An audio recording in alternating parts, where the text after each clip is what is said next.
રાજુલા તાલુકાના ડુંગર ગામે જે.એન. મહેતા હાઈસ્કૂલમાં ભારત સરકાર દ્વારા 3 કાયદામાં તાજેતરના થયેલા ફેરફારો અંતર્ગત મીટિંગ યોજાઈ. રાજુલા તાલુકાના ડુંગર ગામે જે.એન. મહેતા હાઈસ્કૂલમાં ડુંગર પોલીસ સ્ટેશનના પીએસઆઈ ગોહિલ દ્વારા કાયદાકીય કાર્યવાહીનો જાગૃતિ કાર્યક્રમ યોજાયો. સાયબર ક્રાઇમ, ફ્રોડ, ઓનલાઈન ફરિયાદ, દંડની રકમ, સાક્ષી અને પંચના નિયમ વગેરેમાં કાયદાની પારદર્શિતા અને સચોટ ઉપાયો માટે ભારત સરકાર દ્વારા નવા કાયદા વિશે ઉપસ્થિત ગ્રામજનોને સ્કૂલના બાળકોને ખૂબ ઊંડાણથી વિસ્તૃત માહિતી આપી હતી.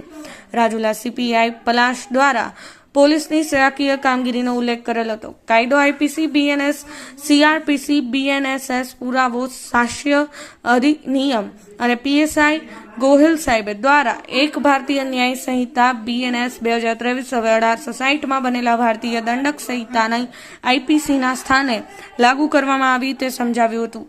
2. ભારતીય નાગરિક સંરક્ષણ સંહિતા 2023 હવે 1898 બનેલી સીઆરપીસીની જગ્યાએ લાગુ કરવામાં આવી. 3. 1872 બનેલા ઇન્ડિયન એવિડન્સ કોડની જગ્યાએ હવે ભારતીય સાક્ષ્ય સંહિતા 2023 લાગુ કરવામાં આવી છે. શ્રી જે.એન. મહેતા હાઈસ્કૂલના પ્રિન્સિપાલ જોરુ સાહેબ અને રાજુભાઈ ખાચર દ્વારા પણ વિદ્યાર્થીઓને કાયદાને લઈને સમજાવવામાં આવ્યું હતું. આ કાર્યક્રમનું સંચાલન સિનિયર શિક્ષક પ્રવીણભાઈ ગોહિલ દ્વારા કરાયું હતું. અસલમ ગાહા, સમય 24 ન્યૂઝ, રાજુલા.